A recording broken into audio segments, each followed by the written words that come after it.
third installment of What Types of Questions Does an Agriculture and Natural Resources Extension Educator Receive? We are going to focus on wildlife and livestock. Just as a refresher, my name is Gina Anderson, and I am the Agriculture and Natural Resources Extension Educator with Purdue Extension Floyd County. On one topic that does come up is birds. Sometimes people want to deter birds from pecking on their homes or bothering their garden. Other times people want suggestions and guidance on how to attract birds to their property, and on occasion they would like for us to identify bird eggs or a bird's nest like in this photo. Identifying nests can be difficult if you don't do it frequently. Just like plants and insect identification, you have to consider what the nest is made of, where the nest was found, and the shape of the nest. This nest will remain a mystery because it was older when it was found and its shape may have been disturbed by work happening on the building. Another topic that does come up at least once a year is, why are there dead fish floating in a pond? This question can be tricky. Fish can die from parasites, stress, or other infectious diseases. Frequently, they die of a rapid change in the temperature of the pond water. This is what happened to the fish in this pond. If we know that there hasn't been a rapid change in temperature, then we have to start looking at things like pond health. How deep is the pond? Is it covered with weeds, which will affect both the light and oxygen level in the pond?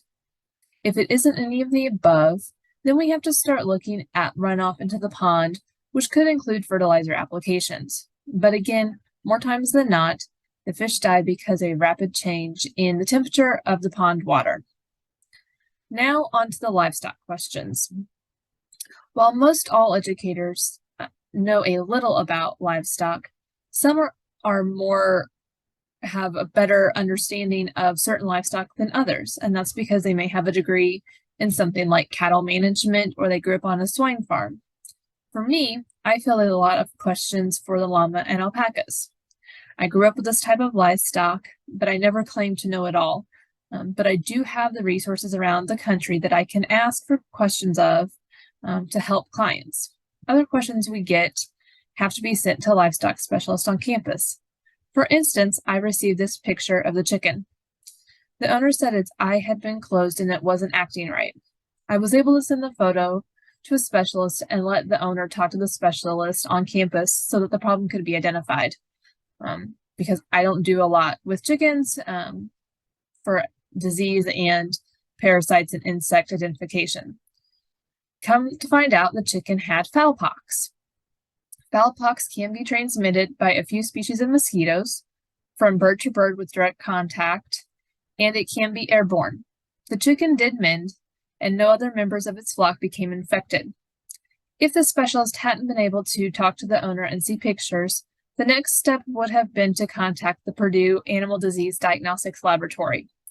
This lab offers many testing services and resources for most species. So this is a great asset that we have, because we as educators can't know it all, never claim to know it all. And we have, livestock specialists, and then we have, both a plant disease and diagnostics lab and an animal disease diagnostics lab.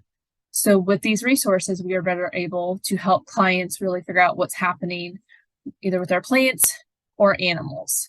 If you have questions about wildlife or livestock, please reach out to your local extension office.